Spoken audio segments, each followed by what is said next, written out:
Mengawali informasi pertama, pemirsa, pembangunan jembatan P6 Lalan yang kini belum juga selesai terancam ditutup.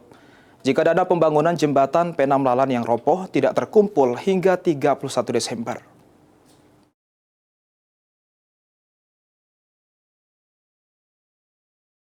Jembatan P6 Lalan yang ambruk akibat ditabrak tongkang batubara tahun 2024 lalu, hingga saat ini belum dilakukan perbaikan oleh pelaku dan asosiasi perusahaan dan angkutan batubara. Sebelumnya, pemerintah Provinsi Sumatera Selatan telah meminta asosiasi perusahaan mengumpulkan dana perbaikan jembatan P6 Lalan. Paling lambat harus terkumpul pada tanggal 31 Desember 2025.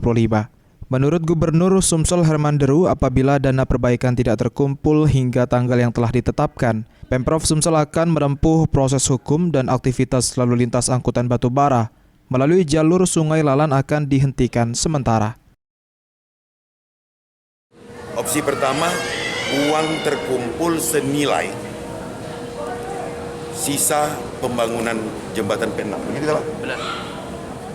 Kedua, jembatan itu selesai tanggal 31 Desember. Opsi kedua tidak mungkin sepertinya. Cuaca dan lain sebagainya. Maka uang terkumpul. Kita tunggu.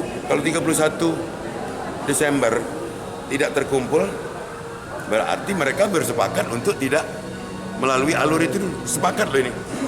Kesepakatan.